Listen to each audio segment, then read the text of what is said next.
Hey, what's up? What's up? What's up? I see people saying it's no sound. So let me check. Let me check the sound. Because this is something that we really need to watch before I start talking. Let me see how I can correct the sound. This has been so super annoying with this sound issue. So give me a second.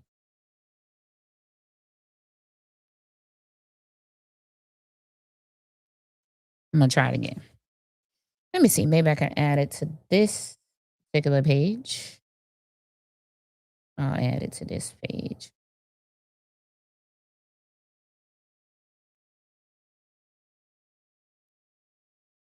I'll start it over. See if you guys will have to let me know if you have sound once I start it over, okay? How y'all doing today? I hope y'all doing good today. We are back on our Was Tiffany Right series so that we can, you know, get back to what we've been doing.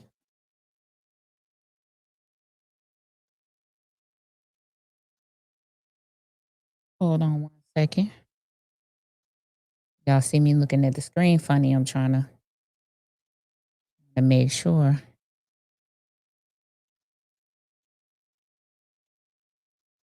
All right. Let's see if I re-add it here. You can hear it.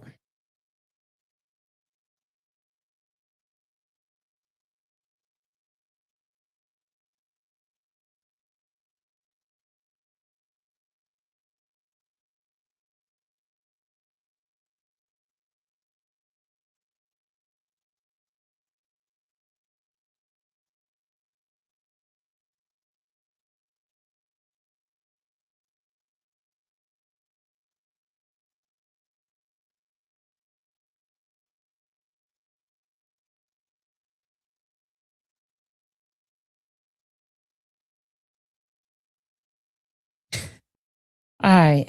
I'm going to restart it. And y'all let me know in the comments if you can hear it once I restart it.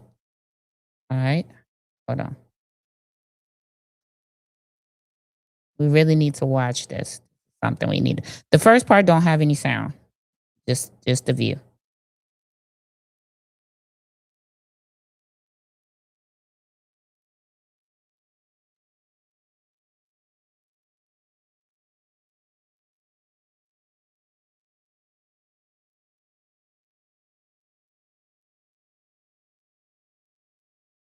Let me know if you can hear it. Yep, that's me.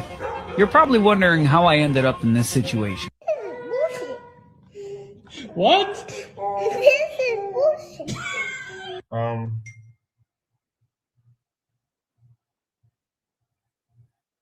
right, how you doing there, House, Trustee House? I'm doing good, sir. We called this Melanie Fitness Committee. Can y'all hear the video now? Let me know if you can hear the video. We already did the. You can hear it? All right, I'm gonna let this video play and then I'm gonna come back and we're gonna talk. All right, I'm gonna let the video play. Pledge of Allegiance, we did the prayer. So we're going to. There is no old business. The new business and the current business is the status of the Melanie Fitness Center.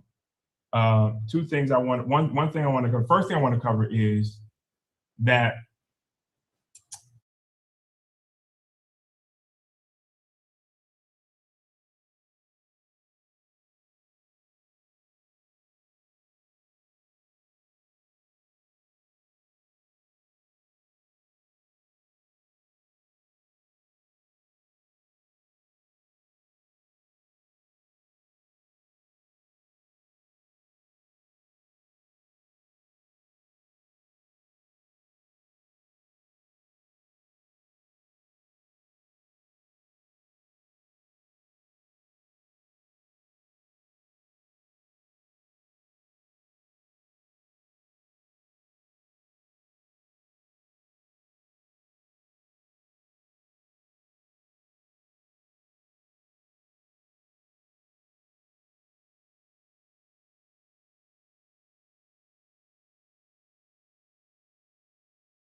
Okay, the sound issue. Y'all can hear me, right? But you can't hear it again, right? We need to hear this. We got to watch this video for context. All right, give me 1 second.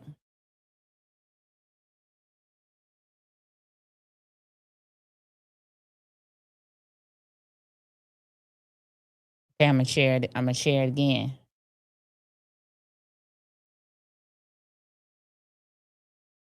Baby, the devil is a lie. Y'all can hear me though, right? All right, good.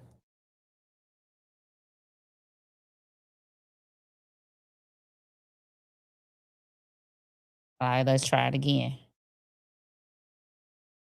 Places that are opening for just pickup. You can Let go me in and know pick when it y'all up, can but hear it. you can't, you can come into your car and just pick it up and you can't stay. You can't, it's this, that's the amount that they're doing right now in Illinois. So I know, but right. I'll see where we are June 1st, and we'll go from there. Okay. The main thing is the status of Melanie Fitness, and I want Trustee House to explain. And I had a meeting with the staff, and I explained to them that when you hear, even in, I'm looking at phase 3. Even in phase 3, it's only going to be 10 or more people, and still going to be face covering. When you get to phase 4, it's 50 people, but you still have social distancing and face coverings. So how much of a workout class you really have with 20, 30 people, at the gym. So, but that wasn't the main part of my conversation with them. But the conversation, because the Melanie Fitness was already getting subsidized from the village. So being that they're projecting us to lose $1 million per month. So when you hear that the rest of the state is opening up gyms, that does not mean Melanie Fitness. So Jason House, could you talk about the money finance committee go through it, but why it's going to be hard to open up Melanie Fitness with the financial reality of the village? So with the Melanie, our projection from last budget was that we're going to lose $350,000. Based on the work that was been done by the staff and the team over there, the revenue had increased, some of the expenses went down. I would say for the fiscal year, we lost approximately 230, which is better than the 350, but it's still a big chunk. At the rate that the team was working, the move forward projections were that we would lose $10,000 per month with $15,000 a month in revenue, $25,000 of expenses. And the goal being that, of course, ultimately to get to a break-even point at some point in the near future. With this unexpected pandemic coming up, we're going to be looking at what do we do? Do we want to continue attempting to go out that 15,000 may be a difficult task to achieve on the outset of this pandemic, because like you mentioned, you can only have 10 people in place at a time, and just people's willingness to come back out in a health facility in a COVID environment. So with that, we're talking about from a move forward basis, a minimum of $10,000 per month that the village would subsidize in addition to the other expenses that we have. Or do we want to look at other alternatives? I know in years past there was talk about, do we want to maintain it, try to partner with the park district, sell it? What options are out there? So from a financial standpoint, I think we just have to recognize that a minimum, we're looking at a $10,000 deficit a month, minimal. Which could be higher. What would be the plan if we wanted to continue to do it? We want to get some realistic numbers moving forward on what that costs, put it out there so the residents can make the decision. Or do we want to talk about plans that were done in the past in terms of partnering up with other entities for it to offset some of the costs, or the sale of the milk? And right now we have a Mark Boyd on the live stream. He's the acting manager over there. And I wanted him on so he can talk about some of the things that we have done during this COVID as far as cleaning and disinfecting everything. And then in the effort to save money, we've cut a few things off where we were still heating the pool. We cut that down to save money on the gas bill and stuff like that. So you can talk about a little bit, Mark, about what we've been doing over there just to kind of keep it up and keep it clean. Yeah, so how's everybody doing? We're doing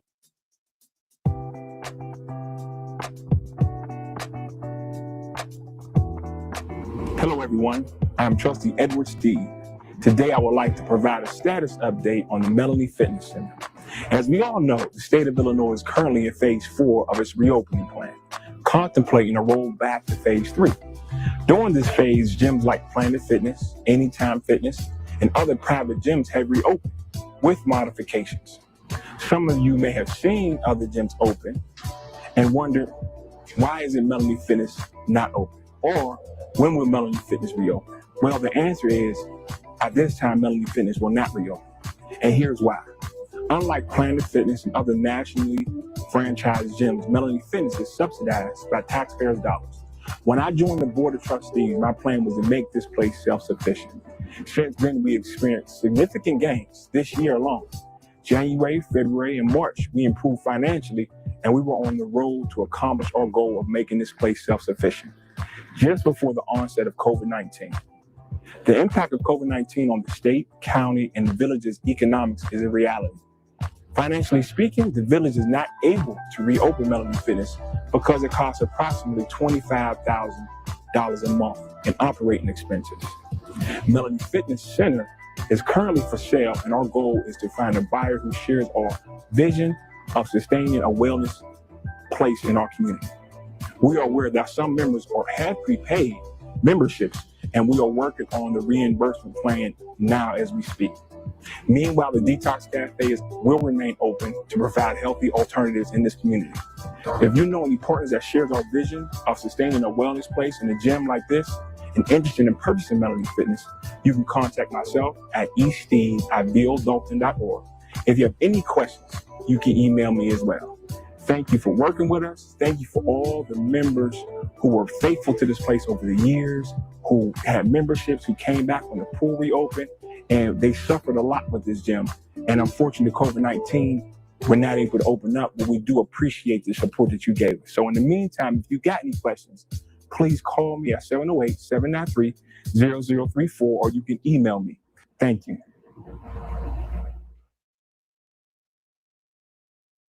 Couple of other things on the items. I would like for them to go to, my main thing with some of the things that's on here, is if they can go to the cow so that we can kind of discuss like exactly with the Melanie's Fitness. I know that you said that we'll have the pool on one side and the police department on the other. If we can kind of get a little clarity in regards to our total plan, in regards to the pool, and then how I'll be operated, if the police will be on one side, or how that'll all, what's your plans with that? Maybe at a cow. Just so I could be clear in regards to like the deposit before moving forward with things. Okay, so here I can answer now. I don't have to wait for a cow because this has been sitting here for several months. So I prefer to respond now.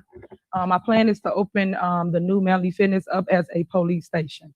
We're working on grant funding to do the build out for the police station. Until we get the grant money, we would like to open the swimming pool area for the kids.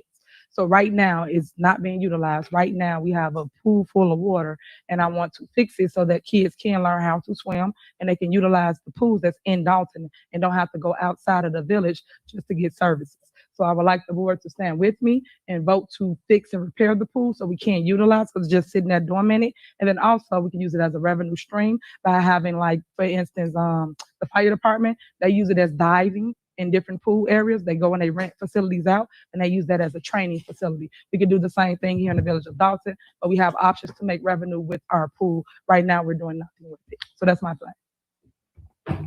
Okay, so in regards to the police side, because I know that at one point, is everything inside? Like, did you all make changes in regards to any remodeling of some sort? Did you all get started with that? We haven't done anything. Okay. Waiting on funds. Okay. Do we have like an approximate time in regards, because I know summer's approaching. So I guess I want to know if the game plan is to have it open at a certain time if we did move forward with the pool part, or are there some repairs that needs to be done prior to opening it for the residents? And that's why I said maybe have like a cow meeting. So that's what's on the agenda. But it's been on the agenda several times. That's why I don't want to keep pushing the can down the road. So the same bill been on the bills list for last 6 months. No. My question is in regards to, do you know about how much it'll cost to get it up and running at this point? You said no more police department. So if we're not worrying about the police department anymore, we're going to open it up like it once was the Melanie Right, Fitness. it'd just be half of it. It'd be the left side, which is the pool side. Okay. So right now it costs, she said, $88,000 to repair the pool. so we can rent the pool to the public. So they Okay. can have swimming lessons, things of that nature to the kids. The youth. Okay. So once the pool is done, there's no real remodeling cost in regards to just open it up for the public. Correct. Okay. Because we're not doing the police station until we get grant funding in to do the build out. Okay. Any more questions? If I could be recognized. Sure. Go ahead. Okay. Well, no, the mayor, the items that I was looking to amend the motion on are similar items that have been up there for a while. They were not approved in our. All right. We needed that video for context. And Tiffany wanted to get the pool done. They didn't like her plan for the pool.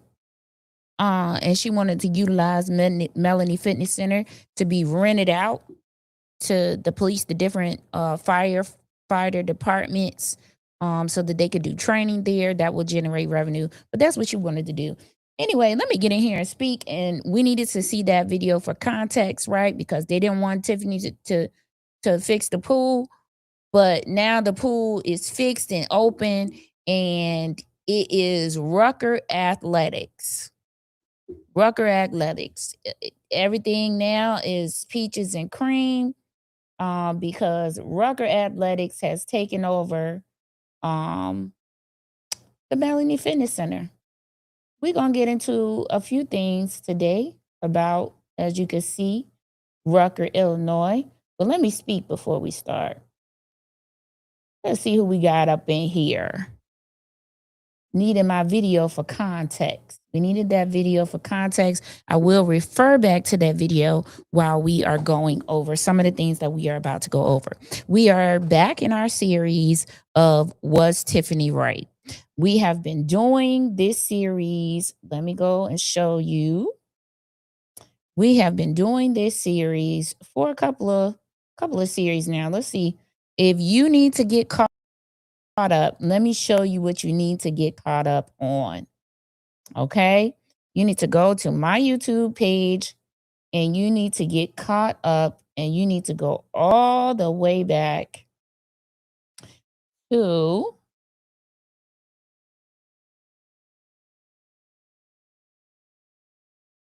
this series right here, which I started 2 months ago. It says Dalton Updates Was Tiffany Right series. It was 2 months ago. This is the first video in that series, Real Estate Moguls. There's 1, there's 2. You got a sneak peek. You also need to go back to this Dalton Updates. We actually started this 3 months ago. Wow. Okay, we started this 3 months ago. Started this series 3 months ago.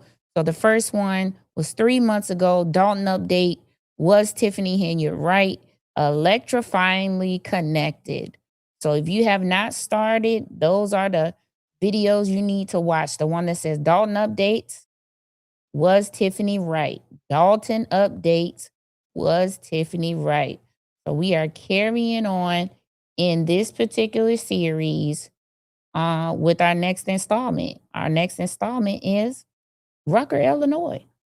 Because at this point, I don't feel like it's Dalton, Illinois anymore. It's Rucker, Illinois. If you ride through Dalton, you'll see a lot of buildings that have Rucker's name on it.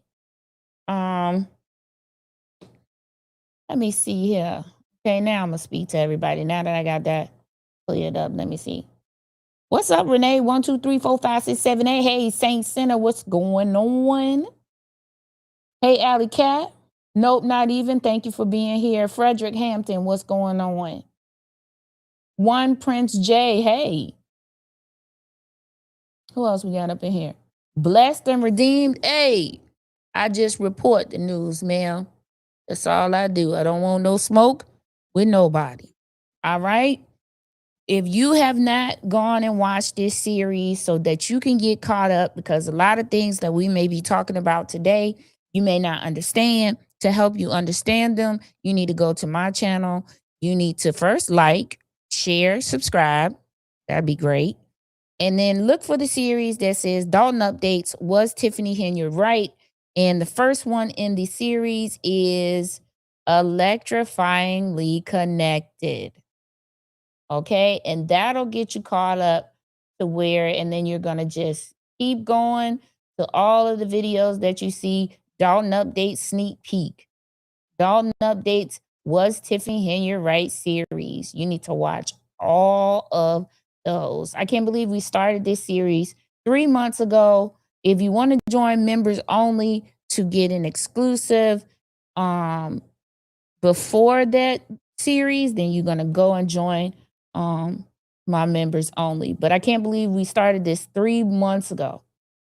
3 months ago, we started this series talking about was Tiffany right? There's a few questions that we need to address. We see, I'm going to go back to this page here where we see that Dalton sues the bank, claiming it should have stopped Tiffany Henyard's spending spree. They're suing her for the bank, I believe. Says a newly filed lawsuit from the village of Dalton accuses Fifth and Third Bank of failing to follow a May 2021 village resolution that required all checks to have 2 signatures. Mayor Henyard and village clerk Allison Keys. The lawsuit alleges the bank processed checks signed only by Henyard through mid 2023. There's loads of questions that I have, concerning the legalities of this, lawsuit. Are we going to get into any gray areas? First let's just go to, hey, what up, Javar?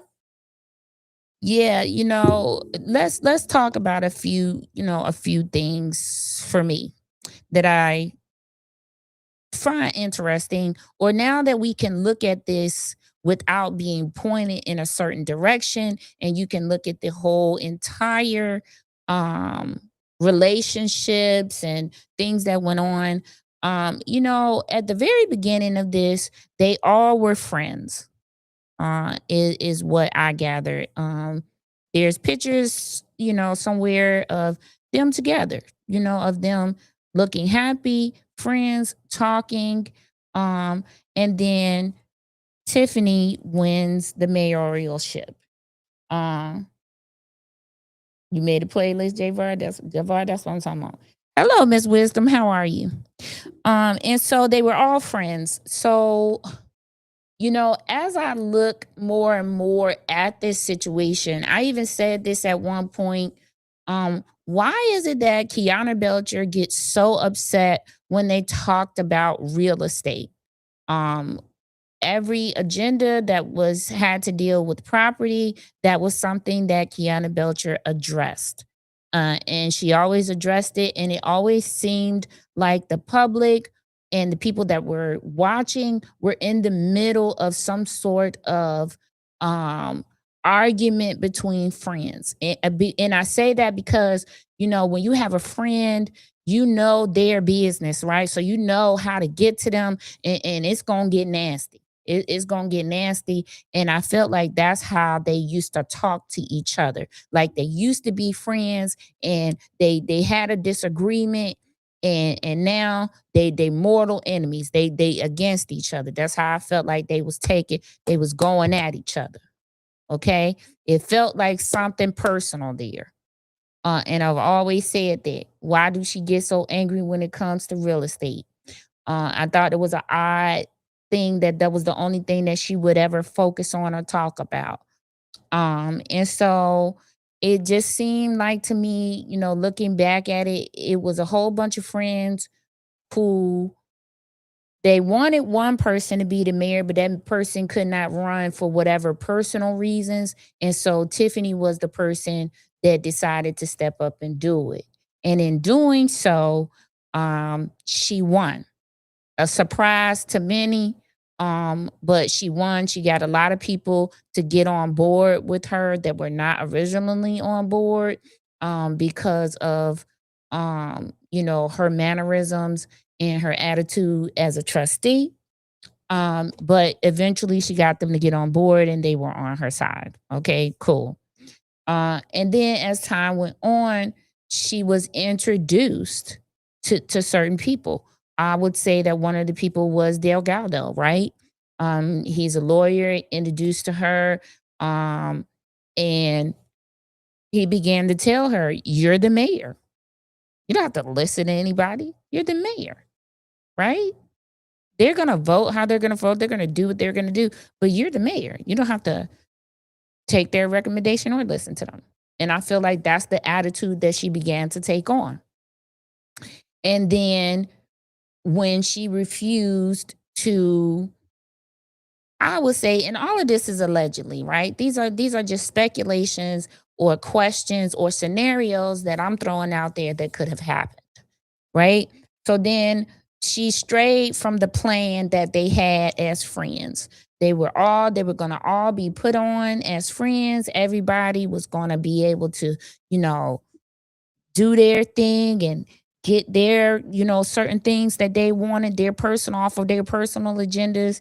And they had an argument. The first argument was this Rucker situation that we have been talking about and are going to talk about today. The situation of Kiana Belcher working for Rucker. They said that no other mayor had a stroke under his condition. He couldn't run. Hey, Miss Charlie, how you doing? And so Tiffany begins, to put things in motion that she wanted to put in motion. And when they would suggest things and put things on the agenda, she never wanted to do them. And in fact, she had people that were loyal to her, Stan Brown, Andrew Holmes, that were loyal to her, voting against certain things. And then she also had her veto power. So it became a struggle of power once the friendships were no more. So enter Rucker, Kiana Belcher. I don't know if she's currently working for Rucker, but at one point she was. And at this point she was, at the very beginning of this journey. And there was a lawsuit filed by DeAndre Rucker on behalf of Rucker Cigar Lounge in Dalton because he was not being given his business license. If you go back and watch the first, I think it's the first installment on Dalton Updates, you'll find out that Tiffany, it was not a situation where Tiffany disliked Kiana Belcher and didn't want to give the business license. It was indeed a situation of DeAndre Rucker was stealing power from ComEd, and they couldn't issue the business license because there was an investigation going on via ComEd. And if you listen to that series, you'll see the letter that Keith Freeman wrote to the Attorney General talking about this very situation, talking about how his work environment was becoming a hostile work environment because Kiana Belcher was coming to the Village Hall and basically bullying him to give Rucker his business license, when in fact they were not able to do so because there was a ComEd investigation going on. So there still is a question for me on how there was a business license issued to Rucker Cigar Lounge with this investigation from ComEd going on. Also showed you in those videos lawsuits that people have against Mr. Rucker for not paying rent, for not paying for breach of contract, for not paying on contracts. Also, there was a situation where a gentleman was killed in Hammond, Indiana, by an employee, and which happened to be the significant other of Mr. Rucker at the time. And at one point in a Tribune article, it was told that the vehicle that was used was pulled over And the person that was driving it had no idea what happened. They were told by their boss, who was DeAndre Rucker, to take the vehicle to a chop shop. Listen, I'm just here to report the news. I don't make it. I don't want no smoke with nobody. These are the facts. Go look at those videos. All of the evidence and the receipts are in those videos. Okay? So, DeAndre Rucker files this lawsuit. There was this big narrative pushed that Tiffany was not giving him the license because she told him that he needs to fire Kiana Belcher and that he was not going to get his business license until he fired Kiana Belcher, which was totally not true. Once we saw the letter from Keith Freeman to the Attorney General that stated Mr. Rucker was under investigation for stealing power and installing things into the cigar lounge without having a permit or prior approval or check off to do so. Okay. I don't want no smoke. I'm just here to report the news. Okay. I'm just here to report it. I don't make it. I show you receipts and all of those videos for all of those things that I told you about. Okay. All right. So he lost the lawsuit because that was not true. That was not true that she was withholding this license because she did not want Kiana Belcher to work for DeAndre Rucker. That was totally an untruth. Wasn't because she didn't like Kiana Belcher or none of that. Because there are pictures of them going out drinking at bars and all of those things. They were at one time friends, affiliated, going out, leisure time, all of that. Okay? Okay. So now Tiffany brought in her own people since she cut ties with the other people that she were friends with at one point. Then she brought in DeMarcus Crigley, Kamal Woods. At one point she's friends with Devontae Stewart. Who else? Lewis Lacey, Keith Freeman. She had her own crew at this point, the Gang Green Gang. At this point, the Gang Green Gang is in full effect, and they pretty much getting put on, which I feel like, this is just me, the views and opinions expressed on this platform is that of the super producer. Okay? She put her people on, which I feel at the beginning, the agreement was we all friends, we all gonna get put on. But when they couldn't come to an agreement, arguments, disagreements began to happen. We no longer friends. You don't talk to me. I ain't gonna talk to you. This is what happened. And this is what happened in my opinion. This is, if you go back and look at the scenario without having to be force-fed what to look at, this is what I see. I see a battle back and forth for power, for status, all of these things.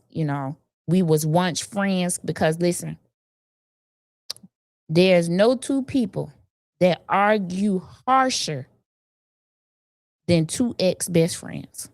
Tell me I'm lying. Tell me I'm lying in the chat. Okay? What up, Dave Bryson? How you doing? Good to see you. Thank you to all my mods that's in the building.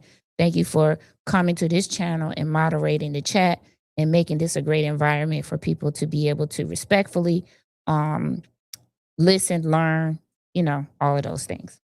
So now, fast forward, you have this new administration, the Clean House administration in office.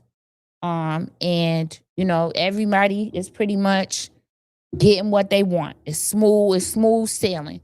Now, Rucker has the Rucker Cigar Lounge, the Weekend. If you look at the I think it's called the Weekend Winery. He has the Weekend Winery. So the Rucker Cigar Lounge and the Weekend Winery, they are both next door to each other. So he has those two buildings, and they're located downtown in the downtown area of Dalton. He has also been given, and I'm going to use the word given because there was no public hearings. There was a COW meeting, okay, where they discussed plans for the Melanie Fitness Center, but no one else gave a presentation about what their plans would be for the Melanie Fitness Center. Only one person presented, and that was Mr. Rucker. There was no public hearing over a publicly owned, village-owned building. It was given to Rucker Athletics. Okay? But let me pause on that and go back to this bank issue thing. So they're saying that the bank broke ordinance about the 2 signatures. Now, here's my question. These are my legal questions. If I'm looking at this from a legal standpoint, let's talk about things that Tiffany did. Now that it's not like a whole bunch of hoopla, fanfare, this, that, and the third, emotions, all of that. So let's ask a few questions. Did Tiffany do any legal or criminal actions versus her doing moral and character actions that were questionable? Okay? And I say that because here are my questions with the lawsuit. So there was one signature on the check. Okay? Who cashed the checks? Were the checks being taken to the bank by vendors for payment? And we all know that Tiffany was very frustrated with the board for not paying the vendors. She felt like the vendors should be paid. They needed to be paid. People do work and they need to get paid for it. She is the mayor. She gonna sign the check. Here you go. Vendor, here's your payment. Go get your money from the bank. So did the vendors take the checks to the bank that were signed by the mayor? Because let's be honest, she was the mayor. She was the sitting mayor. She had not been removed. They did recall her, but she was given another chance by the judge. And so she had never been removed after that. She is a recalled mayor now. Let's not get that confused.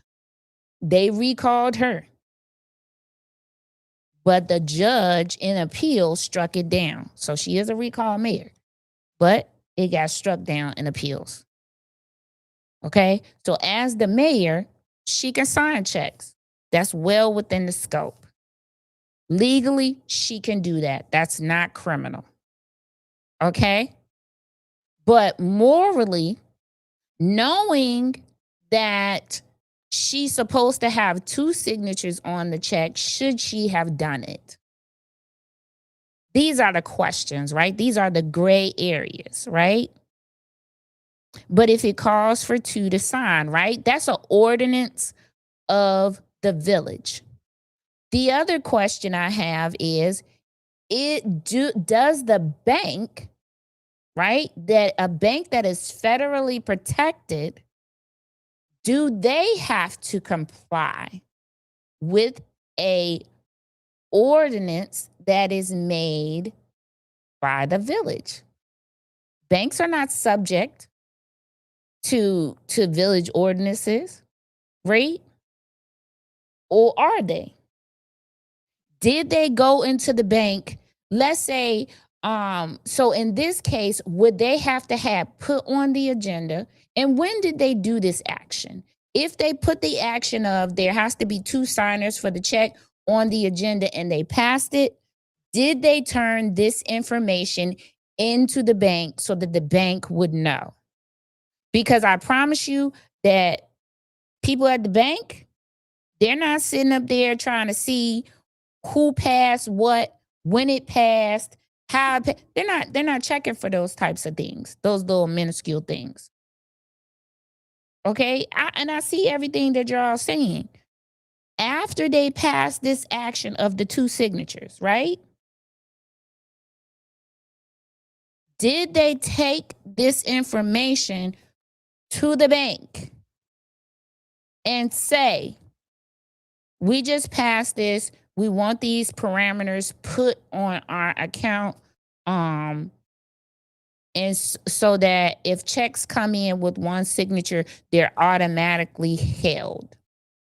Is that something they've done? I see y'all are tussling in these comments. Y'all are windmilling for dear life in these comments. I'm asking, did they do it? Little Faye, I can know everything I want to know in the world, but until somebody formally comes and tells me, am I obligated to act? Is what I'm asking you. This is why I see y'all windmilling in these comments. I love it. I love that you are windmilling in these comments and all of that. I'm asking you, once they passed this ordinance, did they take it to the bank and say, we just passed this ordinance. We would like to know, how do we get this parameter put on the account? All accounts and any accounts associated with the village of Dalton. And you would need to take this ordinance or send this ordinance or email this ordinance to every bank to put them on notice. Was that done? I understand you saying that Tiff knew. I said, I know that she knew, right? I know that she knew. She knew. Did they inform the bank? Because she's not the only person that has a fiduciary duty. Okay? We're not talking about if this is right or wrong, because it's definitely wrong. I don't see anything right about that. What happened to Lonnie? He was the first to get popped off by the FBI. He had the local currency exchange in Dalton. I don't know what happened to him. That's the question I have. That's the question I have. In what places were these checks resurfaced? These one signature checks, were they taken to these vendors' personal banks and they gave it to the personal bank? Their personal bank wouldn't know about this ordinance from Dalton, would they? I'm asking all of these questions because all of these things are factors. I don't care if you don't want to address it. I'm telling you, when the lawyers go in there, you have a plaintiff side and you have a defendant side. They're both going to be fighting to win. These are all things that they are going to bring out. You say you sure that the bank was informed by the clerk, else there would be no lawsuit. Are you positive? Right? Because there's always human error. There could be somebody that got forgotten in the sending out of the letters or the going to the bank. My thing is, I would have, as the clerk, I would have just drove around. I'm already getting paid. I would have just drove around to every bank in the village of Dalton and maybe a few outskirt surroundings and hand delivered this notice and these ordinances. That's just me.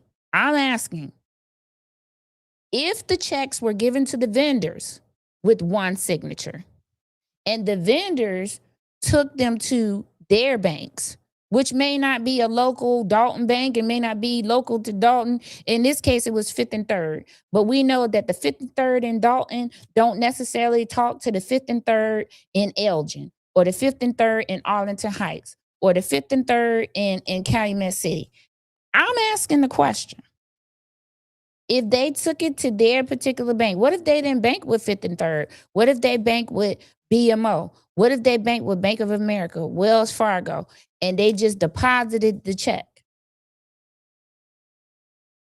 Then those checks are processed and reconciled, and they have to be paid. I'm asking the question. Was it right? No.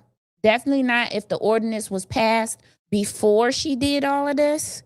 If it wasn't passed until after she did this, I think the timing of the checks is going to be interesting to find out too. Right? You gotta, if she knew, how do you relay this thing to the banks or the vendors or the vendors' banks? I mean, this is hard. This is something hard to do. Do I feel like they should sue her personally because of this? Yeah. Because if she knew, if this is something that was put in place before any of these checks were deposited, cashed, or sent into the bank, then they should be suing her directly for knowing about the ordinance and directly disobeying it. But I think this is putting Dalton in another position of stress because there will be legal fees to be paid, and they are hourly. And they are not like, we ain't talking about $25 an hour. We talking about $350 an hour or more. Right?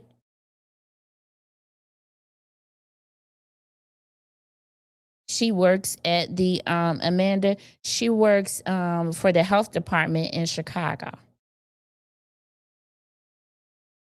Right? So are you putting the village under even more stress? And whose idea was this? Whose idea was this? Do we have all the information that we need to have in order to move in this vein? Because let me tell you something. Fifth and Third Bank, they got lawyers. They got money. And you can drag it out too if you want to. Who is it benefiting? The bank ain't going to be hurting. The bank is in no way going to be hurting if you want to drag this lawsuit out for the next 7, 8, 9, 10 years. But I know who will be getting the bank if that happens.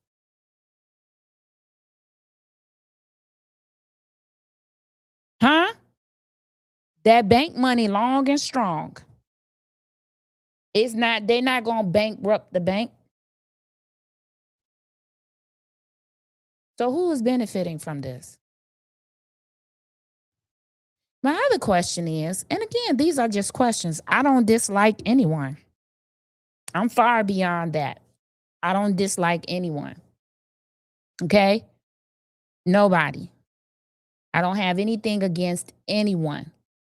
What we're going to do is start calling spades over here. I don't give a F if I like you, if I don't like you. If you're doing something shady, you're doing something corrupt, you're going to get called out over here. So talk to me, don't talk to me. Like me, don't like me. I no longer give a F. Ho, is you cool or is you cool? Because I don't care.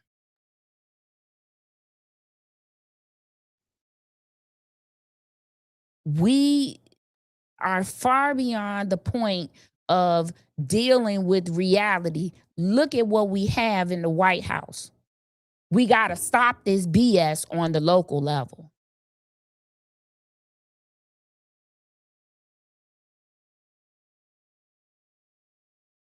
My other question is, what is this a distraction from?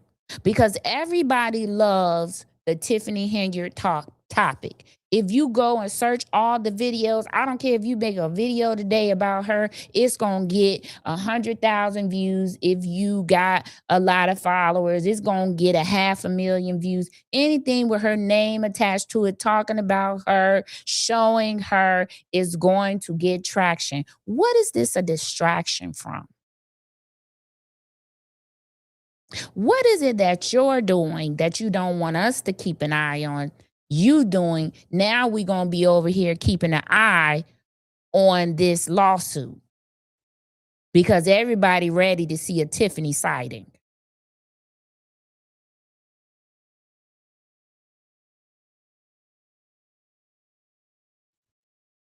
Okay, straight shooter, the attorneys know it will take a long time for this to play out. Rack them hours up for billing. Unfortunately, it was most likely the lawyers that came. Okay, because how do I catch me a bag? But what is this a distraction from? $1.8 million. I got loads of questions. We're going to look at loads of things in this series, okay? We're going to look at a lot of questionable things, okay? Because over here, we're going to be asking questions and investigating, okay? What is this a distraction from? You bought the Pope's house for $375,000, but you didn't want Tiffany to fix the pool for $88,000. And you couldn't wait for her to get grants to turn the other side of Melanie Fitness into the new police station because one was needed, but you had $375,000 to buy the Pope's home. Not just one property, 2 properties, and allegedly maybe the church. Huh? Where did all that money come from? I'm just going to tell you a little bit of the questions that we're going to be exploring. Okay. Also, hold on, because I'm looking through my notes. On March the 21st of 2025, Dalton declared itself a distressed city, but still yet proceeded to buy the Pope's home and still was behind on audits. So what is this $1.8 million lawsuit a distraction from? Because you know that everybody's going to be focused on Tiffany. If she stepped foot back in Illinois, it's going to be on and popping. All of the YouTubers, or let me not say YouTubers, all of the content creators are going to be focused on this trial. They're going to be reading this trial. They're going to be doing, and the only thing we're going to be looking at is this bullshit about this trial and not focusing on our right now finances and our right now position and what the hell is going on and being passed right now.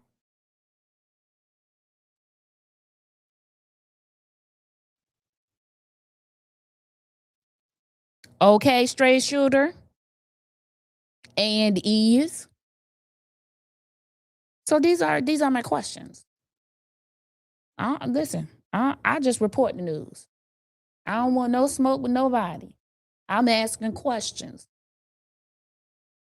Okay? I'm asking questions. So now you can give Rucker the Melanie Fitness Center. In the video that we watched, they said it costs $25,000 a month to run the Melanie Fitness Center. Okay? Okay, straight shooter. I believe that too.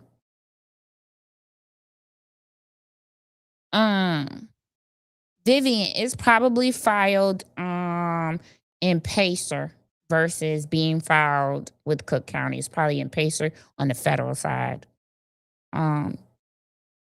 So Rucker can afford, with the 2 businesses that he just opened and all of these lawsuits that he had for not paying rent. So it was a safe bet to give him the Melanie Fitness Center without giving any other businesses or anyone else an opportunity to say what they wanted to do with Melanie Fitness Center. That's what you're going with? Because it looks like to me that is the same behavior that was condemned by Tiffany when she had her people in charge of everything and giving them everything and doing this and doing that. Everyone and everything gonna come out of the woodworks looking at us like an ignorant cash cow again. Possibilities. I will, Viv. I'll check when I can for you. No problem. I'm just asking a question. And we have loads more to talk about on this Rucker topic, just to let you know, because DeAndre Rucker has blocked me on Facebook. I never met that man. I don't know that man. I wonder who told him to do that. I'm just going to drop that in your spirit. And why would you block me when you don't know me? I don't know you. Hey, Mr. Rucker, I'm just asking questions.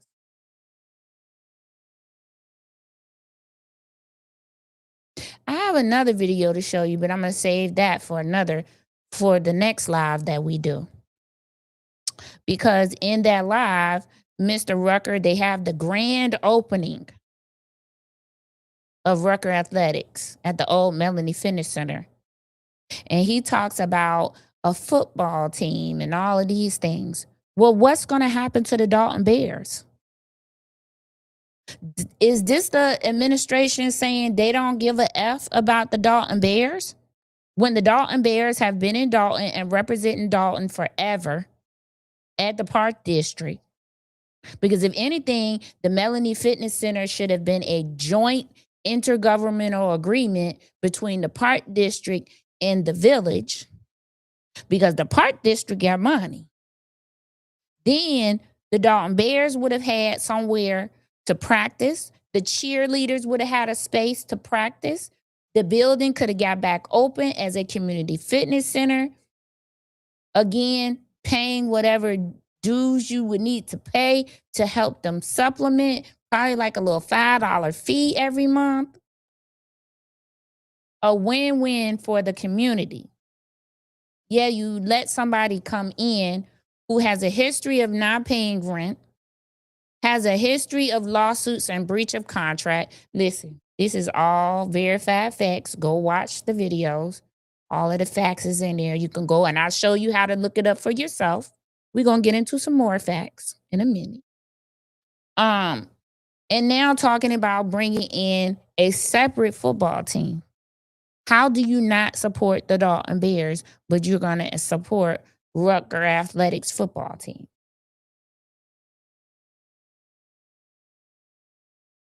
I mean, the Dalton Bears have reared so many children. They got so many stories of children going on to college and, just doing good things with their life.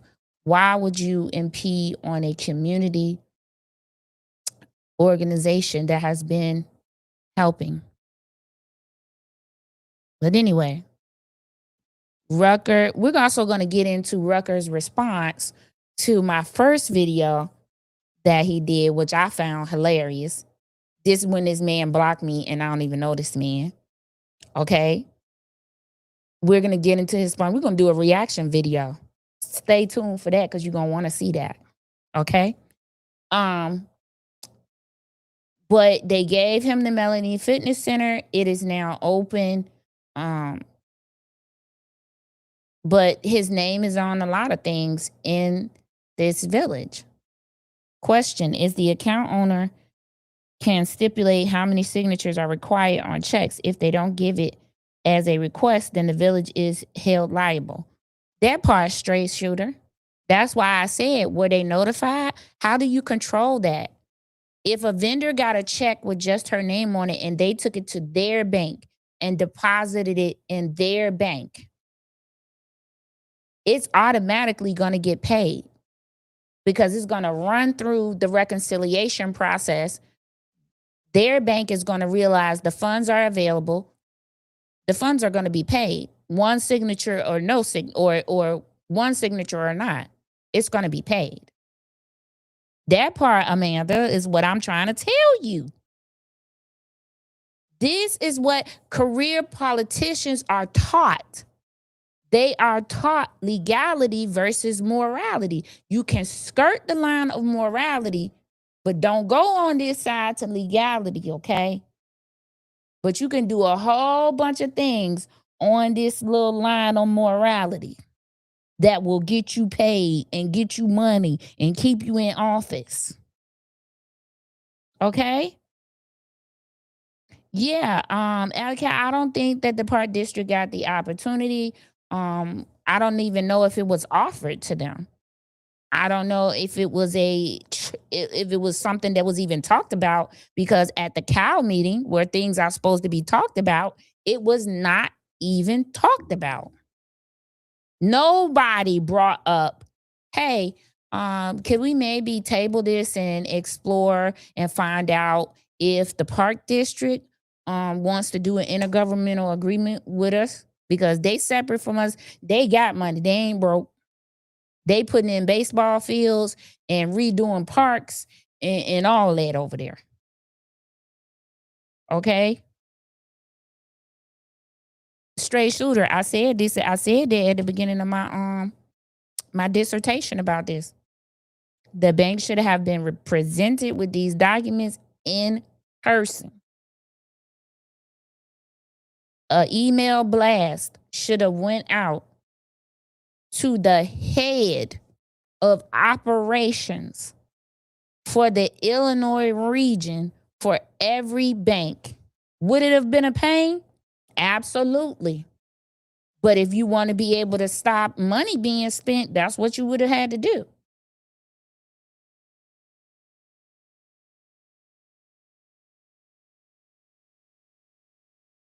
Okay, straight shooter. There was nothing that said that she cashed these checks. They just said that they were suing the bank for letting her have one signature on the check, which was hers. I didn't see anywhere that they said she cashed anything. These are things that we need to know.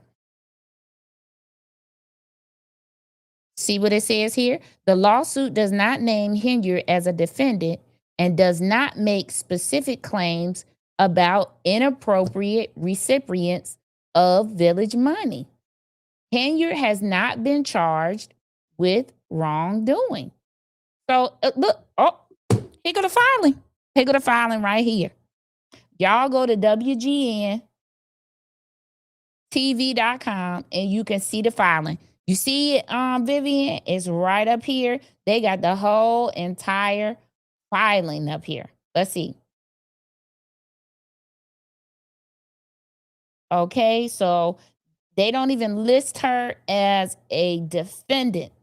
This only lists Power Rogers LLP, hereby complaining of defendant Fifth Third Bank National Association. I don't know why. You know what? Never mind. On or after May 10th, 2021, Tiffany Hilliard was an employee of the Village of Dalton and acted as the mayor of Dalton. Actually, she was the mayor. On and after May 2021, the Village of Dalton had an obligation to designate one or more banks or savings and loan associations to keep the funds and the money of the Village of Dalton. On or after 2021, the Fifth Third Bank was corporation doing business under the laws of Illinois. On and after May 2021, Fifth Third Bank was located at 475 East 162nd Street, Cook, County of Cook, State of Illinois. On and after May 2021, the Village of Dalton maintained bank accounts with Fifth and Third Bank, including accounts numbered. I hope they got rid of these accounts because these account numbers is public record. Look at these. On and after May 2021, all bank accounts maintained by the Village of Dalton with Fifth and Third Bank were performed on behalf of the Village of Dalton. On and after May 2021, all bank accounts maintained by the Village of Dalton with Fifth and Third Bank was a matter of public record for the benefit of the citizens of the Village of Dalton. On May 10th, 2021, Fifth and Third Bank was notified. They say May 10th, 2021. The Fifth and Third Bank was notified that Mayor Tiffany Hilliard and Village Clerk Allison Keys were to be added to the City of Dalton accounts, including. Okay, this says that they were to be added. Does that denote that there has to be two signatures? This says that they both were to be added. Now, I've had accounts with two names on it, right? I can sign or the other person can sign, especially when I was married. Okay? So I don't see here where it says they told them that they have to have, let's keep reading. On May 12, 2021, the Village Board of the Village of Dalton adopted a resolution amending the authorized signatories for the checking and depository accounts of the Village of Dalton. The aforementioned resolution added Mayor Tiffany Henyard and Village Clerk Allison Key as authorized signatories. See, it says both of them are authorized for all accounts for the Village of Dalton and removed from all accounts any prior authorized signatories. On and after May 12, 2021, the aforementioned resolution required that each check drawn from the Village of Dalton banks be authorized and signed by both Mayor Tiffany Henyard. Okay, there it is. That's what they said. Now you would have to go look up those meetings. We'll look up these meetings right here. In a second, I'm going to go and see if I can find the meeting minutes where it says this. On and after May 12, 2021, the Village of Dalton provided the aforementioned resolution to Fifth and Third Bank requiring that each check paid from the bank accounts maintained by the Village of Dalton with the Fifth and Third Bank be authorized and signed by both Mayor Tiffany Henyard and Village Clerk Allison Key. On and after May 12, 2021, the Village of Dalton relied upon and trusted that Fifth and Third Bank would identify any fraud, misstatement, or theft from the Village of Dalton funds. All relevant times, the nullum tempus doctrine existed in the state of Illinois. And on and after May 2021, the nullum tempus doctrine precluded the application of state limitations and statute of repose to actions brought on behalf of government bodies. However, Tiffany is not listed as a defendant. That's very interesting.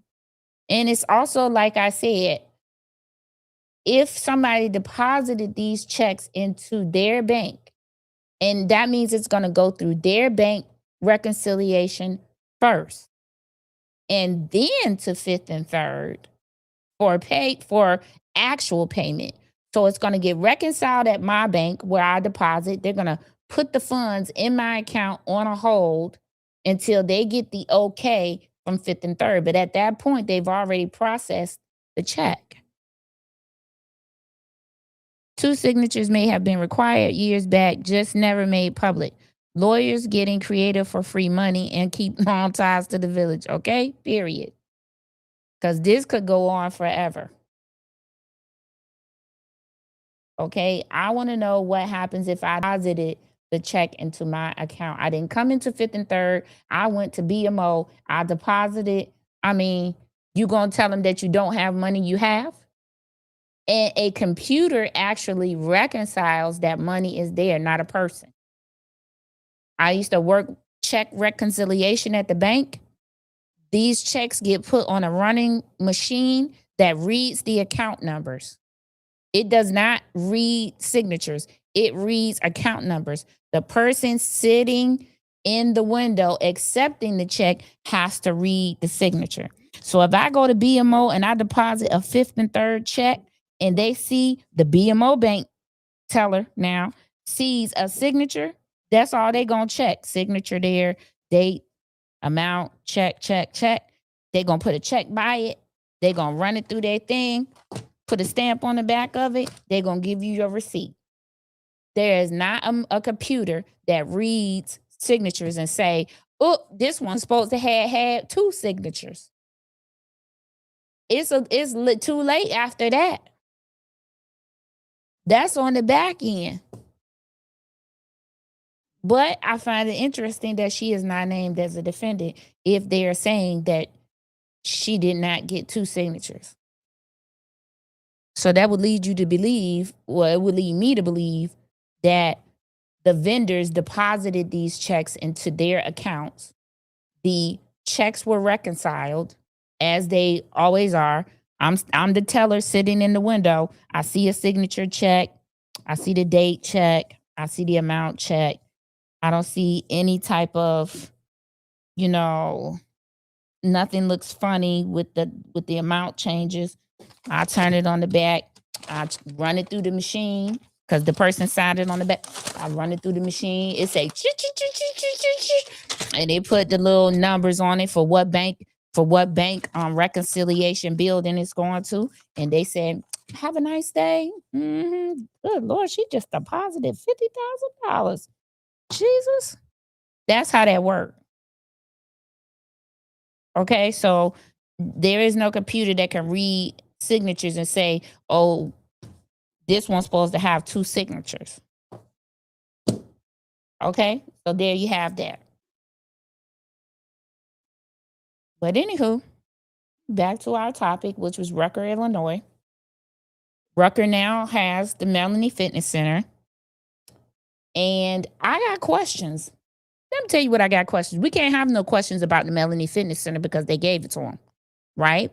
We can have questions about what the lease term agreements are between Rucker and Rucker Athletics. And let's be clear about Rucker Athletics, right?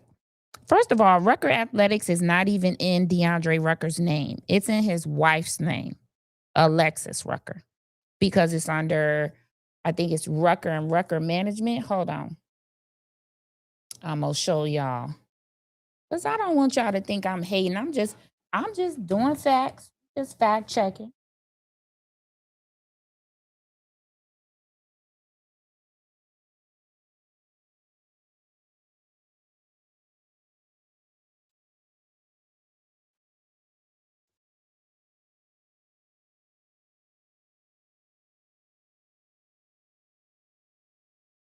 Okay, so here you go right here. Rucker Sports Lounge, Alexis Rucker. Let's see.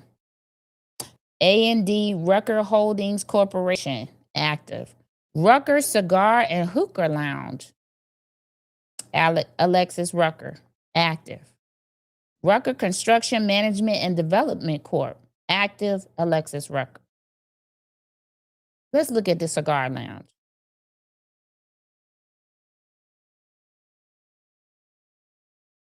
This one actually was supposed to be in Calumet City, so it has a Calumet City address. The officers are Alexis Rucker and the secretary is Latoya Newman. I would imagine that maybe the Dalton one is under this A&D Rucker Holdings Corporation. This is located in Country Club Hills. This stuff be getting interesting. See, these be the rabbit holes I be going down, okay? This one is address is registered in Olympia Fields. So these things are not even in Rucker's name. They're in his wife's name. She is actually the owner of the business, but they are saying that he is the owner, which I find interesting. Actually, with Rucker Athletics, there are several owners, right? I'm going to be bringing you more information about the several owners. It will be DeAndre Rucker, his wife, Alexis Rucker, and there was another lady in the video labeled as co-owner of Rucker Athletics. And we will be taking a look at to see who she might be, right? It is the layers for me, right? It is the layers of things you have to go through in order to get the correct information. Okay, this was one of the complaints and one of the lawsuits that is against DeAndre Rucker. One person, the person suing him for the contracts on the rest areas in Indiana, we're suing him because he has so many businesses that you can't tell who is supposed to be paying you and where the money is coming from. That's interesting by itself.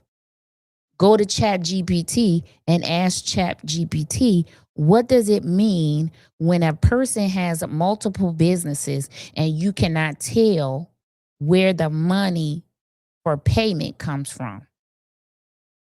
There's an interesting answer that comes up. Prior to all of this, he was supposed to open an athletic like Melanie in Calumet City. Correct, on Ring Road. I'm not sure what happened to that deal.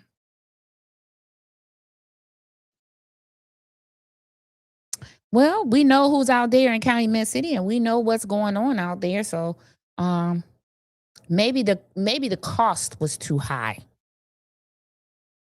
Maybe the cost was too high. I hope you picking up what I'm putting down when I say maybe the cost was too high.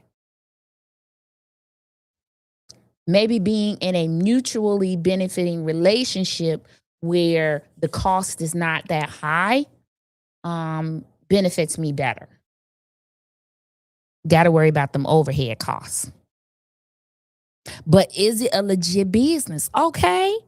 Listen, if you have all of these businesses open that you have, and you doing this with this one and this with this one, instead of, if it's all the same thing, just doing it with this one. Again, ask Chat GPT what that means to tell you. Huh? Come on, straight shooter. You be picking up what I be putting down. Huh? It's that first one.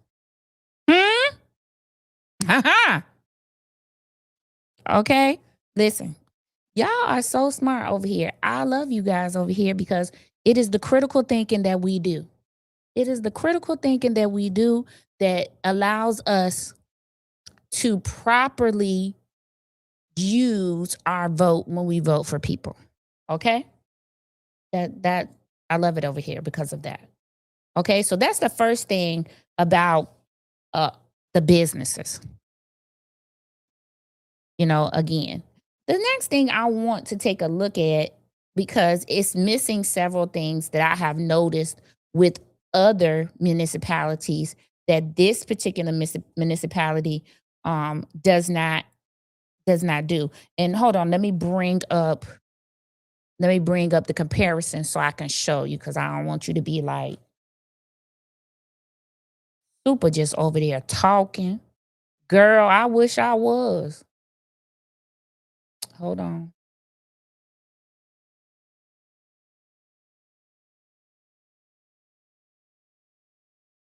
Hold on 1 second.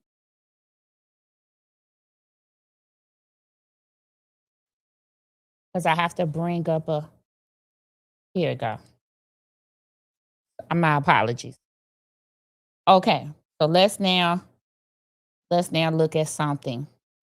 Because, processes, right? It's about processes. How do we stop corruption? How do we stop this ambiguous gray area, right? By putting in definitive processes that don't leave any room for gray areas, right? Straight. So you say I'm around a lot of big money people and it's deep and real. Okay. They do not act like these people there do. Okay. Okay. I bet you they drive cars like Honda Civics and they wear things like Walmart kids. Okay. Okay. They are nowhere near flashy. They do not come outside on a regular day in no Louis Vuitton or no name brand nothing. You can find them in some Target specials, some Walmart specials. You might even find them in some Trader Joe's specials. Okay. But anyhow, now let's look at something. If we are talking about we need to be mindful of these ambiguous gray areas and this corruption, and we need to be stopping it, because the Southland is rampant with this corruption, and we need to start stopping it, and that comes through processes. So let's look at this right here, what I want to look at. So let's look at the Village of Dalton's business license application. Okay. Because like I said, the business name is in Mr. Rucker's wife's name, not in his name. But we've seen all of the legality things going on surrounding Mr. Rucker. So it makes sense to put all of this in his wife's name so that he can't be connected to it. And, nobody can come after his wife because this is in his wife's name. Okay. Okay. Okay, straight shooter. I've been around them too. I know how they move. So here's the Village of Dalton's business license application. If I was a resident of the Village of Dalton, I would be looking at processes. I would be looking at things that they are doing that is in a gray area. And how do we stop that? How do we stop the gray area so that the power comes back to the residents? Let's look at this application. So this application, you check if it's a new business, a renewal, a change of business name. You put in the name of the business, the doing business as, that's the DBA. So if I am Super Entertainment doing business as all in the queue, that's what I would be putting there. Then you're going to put the business address, a mailing address if you have one, if it's different than the business address. For some reason you want it to go there. Then you have all of your federal tax numbers you need to put there. They're asking you if it's an LLC, if it's a business, a corporation, a partnership, the business description, what type of business is it, right? Then you go down and you check what type of business license you want or you need. And they have the list there of their different business licenses you can ask for. Okay. Hotel, sweepstakes, vending, market. Okay. And then they ask you for your hours of operation, full-time, part-time employees, the number of those, emergency contact, a scavenger service. I don't know what that means, but they ask you if there's an alarm system on the building, if there's a fire system, and then you put the owner's information, driver's license number, all of that thing. Then there's a disclaimer that says, I understand that the issuance of this license is conditioned upon compliance with all the Village Dalton ordinances and statutes of the state of Illinois. Oh, wow. Thank you, Straight Shooter. I appreciate you for the super chat. Thank you so much. Thank you. The result of any inspection of the above premises and any subsequent inspection while licenses is enforced. I further understand that if at any time any of the above information changes, including ownership or incorporation, I will dutifully notify the Village of Dalton in writing. I further understand that the Village of Dalton may suspend, revoke any business license issue pending or hearing on the charges of violation of the Dalton Municipal Code and or Illinois laws. Okay. Does anybody, and then you have where the different departments have to sign off. The building, zoning, the health department, the fire department, and then there's the signature part, and then who received it gets to sign it. Does anybody know what this business license is missing? Does anybody know? Or can you tell just from, this is the Village of Dalton. Okay. I'm going to show you what one other municipality, which is right next door to Dalton, what their business license. Now, if you notice, this business license application did not come with a cover page. And the reason I say that is, look at this business license for the city of Markham. Okay? Look at this business license for the city of Markham. You see this? This is a cover page before you get to the application. Guess what's on this cover page? This cover page tells you everything that you need to have to accompany this business license application to even obtain a business license. What does it say? A copy of the driver's license, proof of ownership, rental agreement, proof of property insurance, renter's insurance, article of incorporation. This is your Secretary of State filing, organization or LLC, Illinois business or sales tax form number, form SS4 or your federal EIN number, register all coin operated machines, amusement devices, pop machines, newspaper machines, and all types of vending machines. Register all video gaming machines. This right here tells you that Markham do not play any games.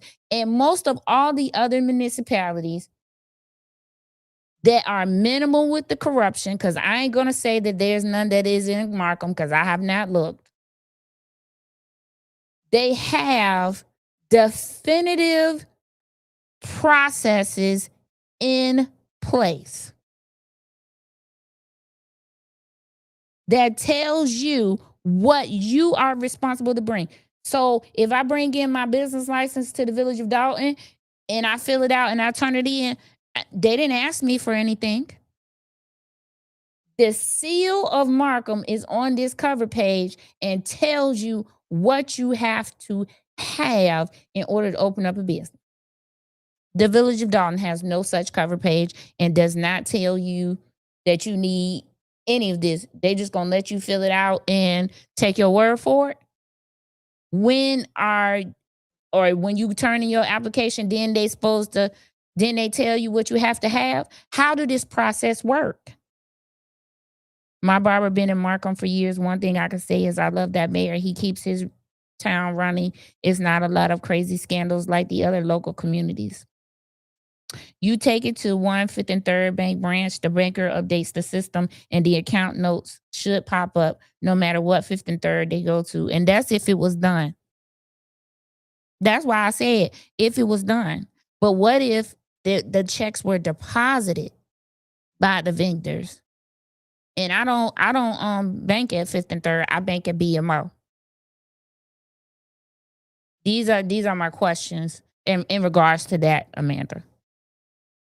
Now, that may have been true. They took it there. But if they can prove that these checks were deposited by the vendors or whoever they were written to was deposited in their bank and it wasn't a 5th and 3rd bank, then what? Then where are we at? Does the bank have an obligation to pay because the funds are there? Because it's coming from another bank. I'm just asking. I mean, they can return, but can they?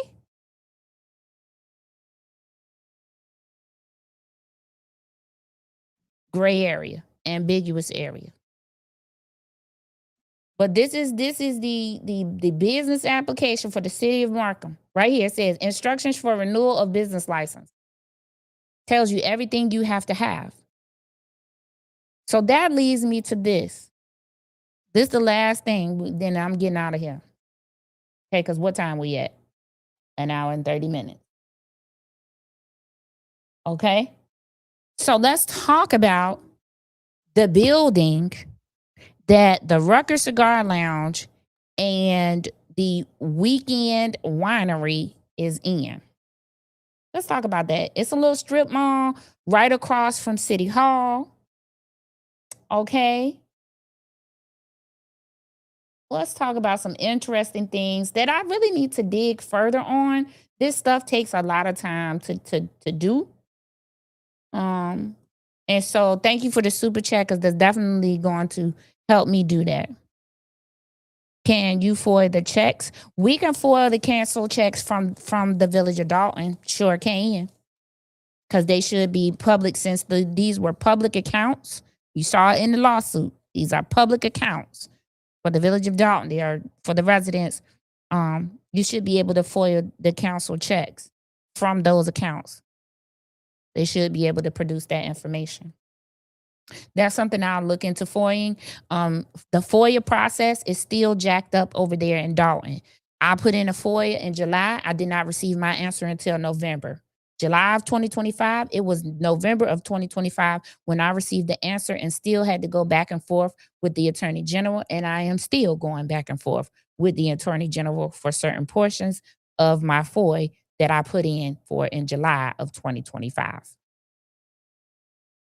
But anywho, that's where we at. So let's look at, we are now on the Cook County Assessor's Office page. Okay, straight shooter, I got it. I got a series of things that I need to put in tonight. So I'll be doing that tonight. Okay, let's look at the Cook County Assessor's Office page. And if you see this picture here, this is the picture of the Rucker Cigar Lounge before it was renovated. This is what it looked like before the renovations. Okay. The building next to it is now on the right side here is now the Weekend Winery. Okay. So let's look at this. Okay. This is the tax assessor's website. Okay. When I go to inquire about the taxes, you press a button and it takes you to the tax page. It says total taxing district debt attributed to your property, $21,820. Now let's go down here. What in the world? I know for a fact that the Rucker Cigar Lounge is not in a building that is delinquent on its taxes. I don't know how the taxes got erased in 2023, but then they was delinquent for the second half. Let's go down to 2024. Still delinquent for 2024. They currently owe $6,855.36. Okay, how are you in a building? First of all, if they would had a cover page like Markham, does he have a lease for this building? Because when we check the Cook County case lookup, when we check the Indiana case lookup, we know that this man has cases for not paying rent. Where does this person have a lease? We don't even know what's required to turn in when you're filling out a business license for the Village of Dalton, because there is no cover page to tell you what they have to turn in. So it didn't say when you fill out the thing, it didn't ask, do you have a lease? It didn't ask that question. This building is delinquent on taxes, which led me to go and try to find out, well, who owns the building? So when you look right here, it says the mailing information, Chicago Title and Trust. Okay, how do you get a lease for a building that's owned by a title company? Do anybody know, do title companies lease out properties? This is an honest question. Do title companies lease out properties? Can you go into a title, a Chicago Title and Trust or a title business and say, what properties you got for lease? I want to open up a business. Do you have any commercial properties? Do anybody know that question? Answer to that question? Anyway, I wanted to know who this property used to belong to, right? Because now it belongs to a title company, which is, I don't understand that. That's something I'm still working through and working out. Okay. But then I turned around. So I went to the Cook County clerk's office, to the recorder of deeds area on the website. You can either put in the PIN number or you can put in the address. If you go to your Google and you put in 14145 Chicago Street, or now it's MLK, okay, you will get the Rucker Cigar Lounge, okay? So you can use a trust as the owner. So, okay, so that's fine. I know that, but I'm asking because when I went to see who the actual owner was, then it told me who the actual owner was. Right? Why is he delinquent on taxes? And would somebody be able to obtain a lease agreement from the title company? Because now that the title company is holding it, wouldn't you have to ask permission or get a lease from the title company who is representing the owner if that's the case. In this case, the owner, who used to be this guy, and I don't want to mess up his name, transferred it to the Chicago Title and Trust Company. So how do you go about getting a lease for this property?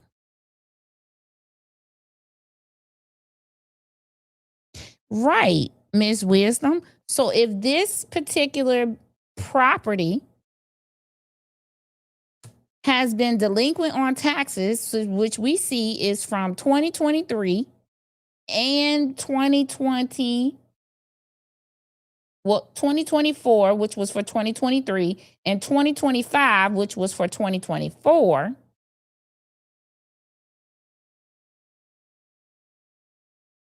How do you get a lease? When you renew your business license and you renew a lease every year, how do you go about getting a lease renewed on a building that's delinquent on their taxes from the title company? Can title companies issue lease agreements? This is not, listen, I'm not playing, I'm not joking. This is a serious question. Do people put things in title companies' names for them to sell them or for them to lease them? Because I would think that if I was going to turn over my building and let somebody else handle the business, then I'm going to turn it over to a management company and say, okay, lease out the building. Okay, straight shooter, listen, honey, this is why I love you. Okay, ain't that what Major say? This is why I love you. Because you loved me. Okay? So this is what I'm asking. These are the questions that I'm asking. How do you obtain a lease on a place that is managed or turned over to a title company? Are they not holding these properties for sale? Because title companies are involved in sales, not in leasing. Am I wrong?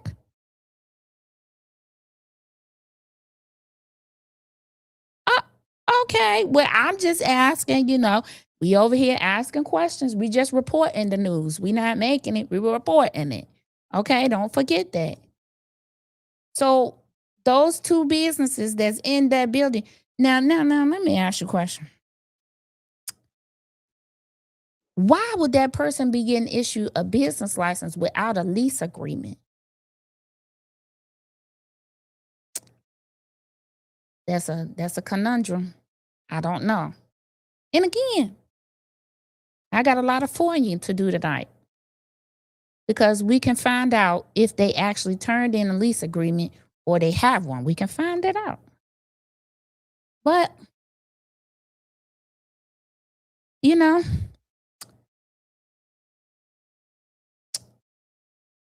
would you secure a for sure bag at the Melanie Fitness Center just in case something happened with these other two bags? Not sure. I'm not sure. I'm asking these questions. I'm asking these questions. These are some tough questions.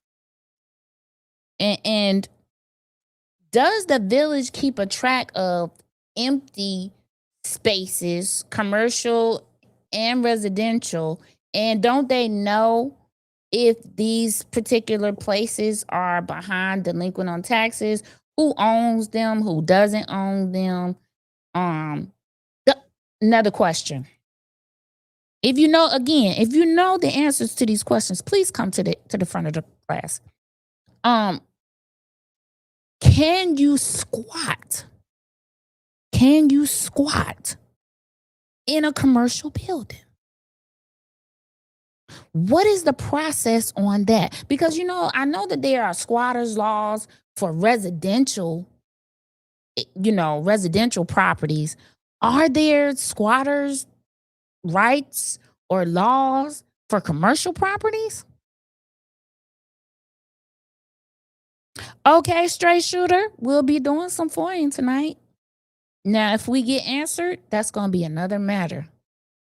But we'll be doing some FOIAing tonight. Don't have to worry. We will. Okay? But my question, the question on the floor right now, point of order. Maybe information.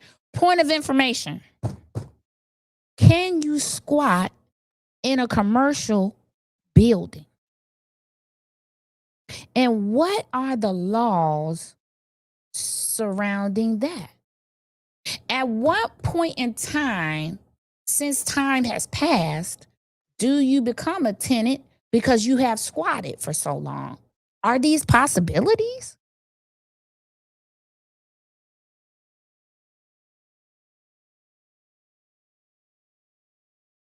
Okay, we got all kinds of information coming in. I love that. But do anybody know? Can you squat in a commercial building? And at one point, is it just like when you squat in a residential area, if you get past a certain time limit, then you become a tenant, and then they have to go through the processes of evicting instead of removing? What we doing? And who would tell him that? Your favorite survivor? E-passing and not allowed in commercial buildings, though occupiers can sometimes force lengthy legal evictions. Well, that's interesting. It's something I need to look into. I need to contact. I wonder what type of lawyer I would contact for that. I'm gonna find who I need to contact for that, and I'm gonna find out what is the rights. What is that about? How how is that? But I find these things interesting. These are the types of investigations, by the way, that I love because they're rabbit holes. What? We got some more rabbit holes to go down through for the township. Thanks to Paul Roberts. If he's listening, thank you, Paul. We had received some information from some FOIs. And so we have some more rabbit holes to go down on that side. We have definitely more rabbit holes to go because we have yet more information to look upon, right? Because what I want you to start looking at and understanding, right? These municipalities all are in close proximity to each other. Dalton, Harvey, Riverdale, Robbins, Dixmoor, Posen, Markham. Listen, if there's something going on in a municipality close to yours, and there is havoc going on in your municipality, we need to look at these processes. Are they the same people? Are they using the same people? Who are these people? Where did they come from? Who do they know that brought them here? Queen, you need to get who we save your desk from. I know that's right. I'm going to get me one too. A real estate lawyer, I know one. His name Lou. I love him. He did mine when I brought my home. And let me tell you, he don't play no games. Okay? He didn't. Let me tell you something. That title company was about to do something wrong. He called them because we was on the phone. He said, hold on. He put me on hold. He called that title company. That lady came rushing in that room. Do you hear me? He don't play no games. I'm going to call him. We never thought about squatters' rights until several years ago. Some old abandoned buildings, they're happy to have someone in. Okay, so that's what I'm asking, straight student, because this would be a new area, right? Commercial squatting. This would be a new area. Residential squatting, we've been dealing with that for a while,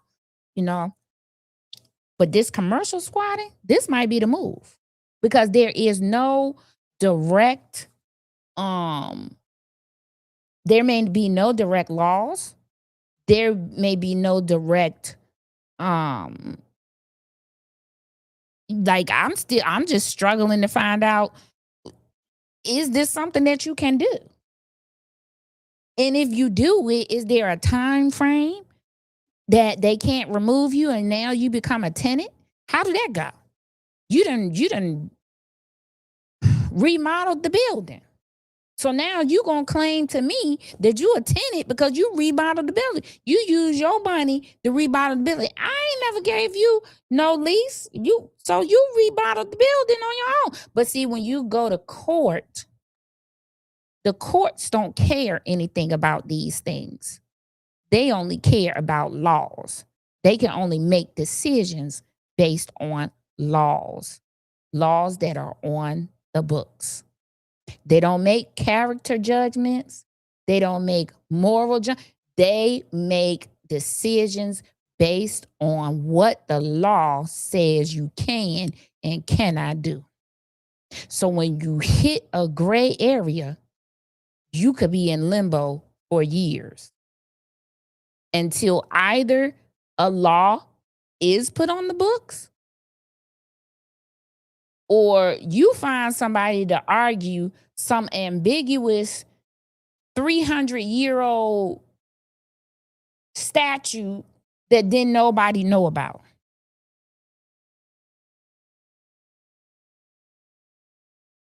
Okay? But when you see homeless people in those old abandoned buildings, nobody says crap about them, but they keep them for depreciation in their taxation. Correct. I mean, once you use your money to fix up my building, if it's a commercial building, I'm going to think, okay, let me negotiate some type of rent with them, right? Because they already in there, they fixed up the building. Maybe I can get them to pay the taxes since they've been in here running a business without my permission. I'll get them to pay the taxes and then have a lease set up with them as part of negotiations and mediation. I'm just asking. This the new hustle. Okay? This the new hustle. At least from what I can see.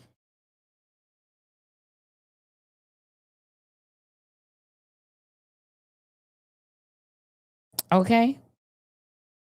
Do we think that Tiffany was right? And when I say do we think that she was right, she used to always say, they don't want to do nothing but put their friends on. They want to put their friends on, get their friends jobs. They want to do what they want to do. Was she right? Is that what's happening?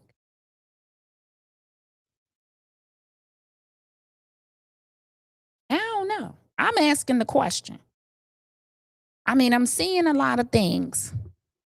I'm asking the question.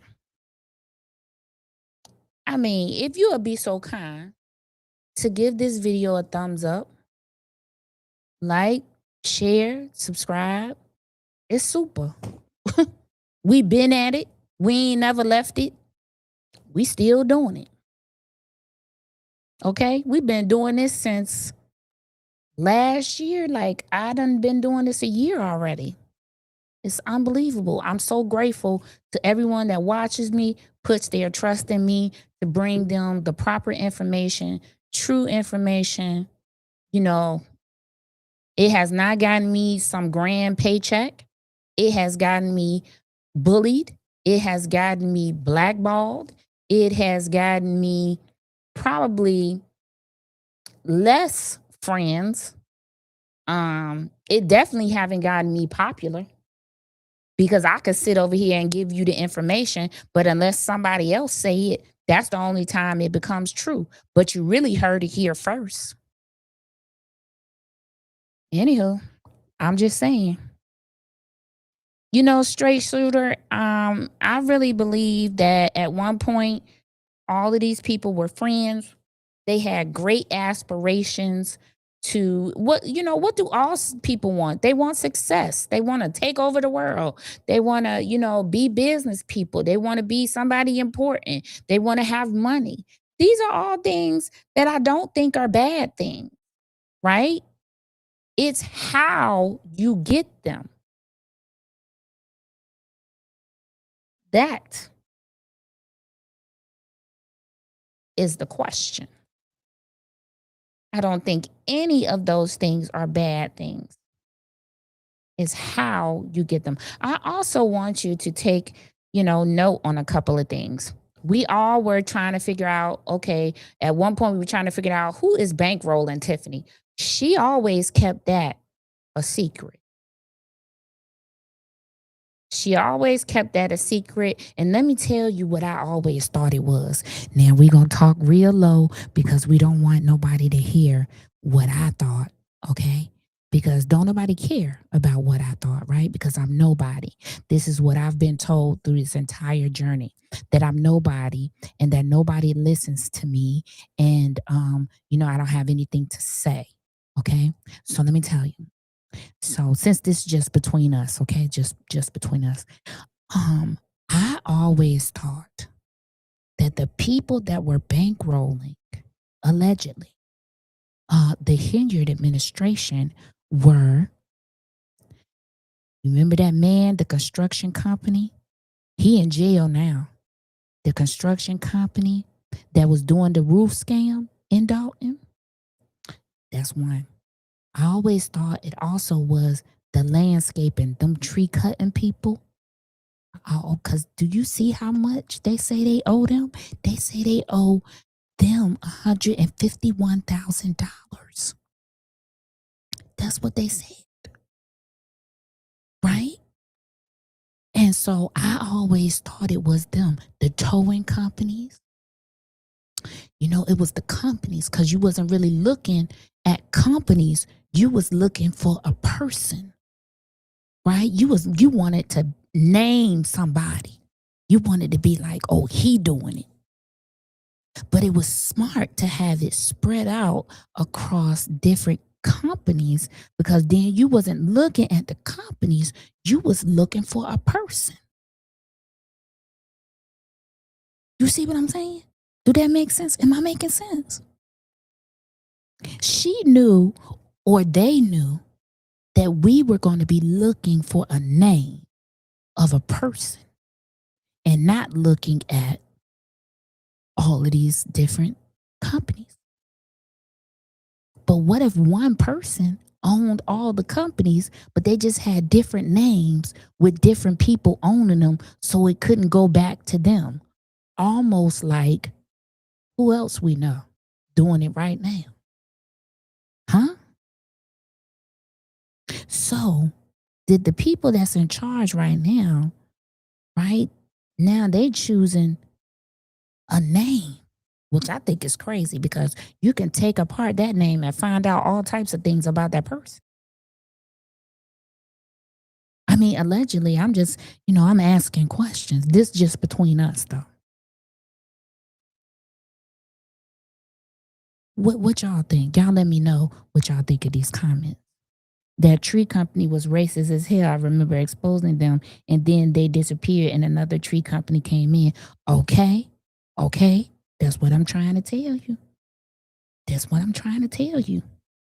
We in the wrong business. Super, you are a tree cutter now. Listen, how fast you want me to get a company together? Because in Illinois, it is stinking easy and super quick. I can open up a business. Or listen, no, let me tell you what I can do. I can file with the Secretary of State and say it's super tree cutting, right? I can give me a whole bunch of contracts, and then I can subcontract real tree cutters and then not pay them and keep my money. Huh? What? Do they have their hands in all of those businesses and they get a little kickback every?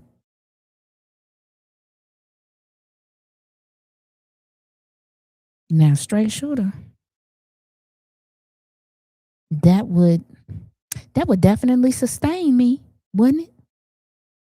But it wouldn't sustain me if I didn't know how to keep my mouth shut or work with other people. See, because being bankroll is contingent on me being smart. Now, do we think we would be in another position if Tiffany wasn't as mouthy and flashy as she was? What if she just sat up there and she tried to work with them and she said, okay, well, I'll let you do this time. And next time I'm not going to do that. And this time it looked like she was very diplomatic, right? She could have been going on and on and on and on in that seat.